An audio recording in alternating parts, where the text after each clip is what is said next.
ओम श्री साईराम।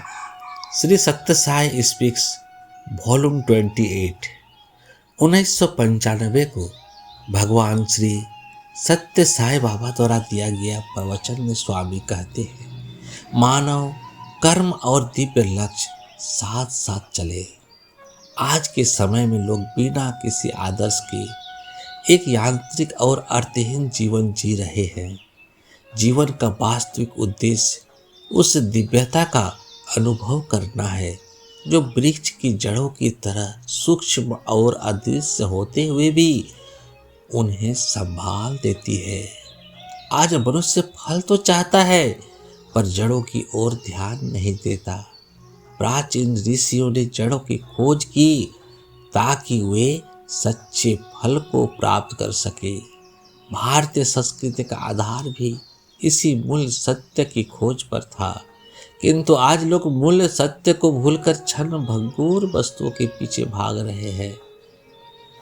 सांसारिक जीवन से बचा नहीं जा सकता, परंतु उसे उच्चतम लक्ष्य को ध्यान में रखकर जीना चाहिए। मानव कर्म और दिव्य लक्ष्य साथ साथ चलने चाहिए। ईश्वर को भूल जाना मनुष्य को पशु स्तर तक गिरा देती है। एक नायक भी जीरो बन जाता है यदि वो ईश्वर को भूल जाए।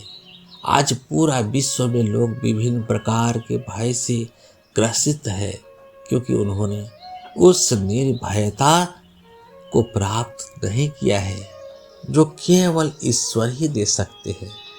केवल ईश्वर की कृपा ही मनुष्य को भय से मुक्त कर सकती है।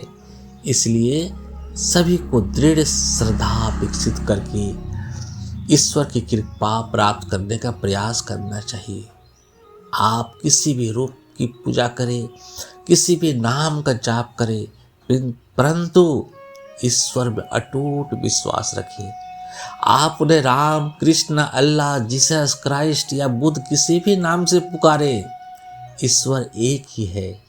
भक्ति को किसी भी व्यापार या का रूप नहीं देना चाहिए। यह नहीं करना चाहिए कि यदि मेरी इच्छा पूरी होगी तो मैं ईश्वर को यह अर्पण करूंगा। ईश्वर को आपसे कुछ नहीं चाहिए, क्योंकि वह सब कुछ उन्हीं का है।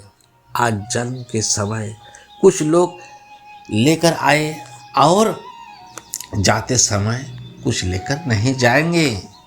केवल ईश्वर ही आपके साथ है। इसलिए ईश्वर में विश्वास बनाए रखें। जो लोग पूछते हैं जो दिखाई नहीं देता उस पर विश्वास कैसे करें, यह एक निरर्थक प्रश्न है। जैसे किसी व्यक्ति का शरीर तो दिखाई देता है पर उनके गुण दिखाई नहीं देते, फिर भी गुण ही अधिक महत्वपूर्ण होते हैं। उसी प्रकार दृश्य संसार की अपेक्षा अदृश्य ईश्वर में विश्वास अधिक महत्वपूर्ण है।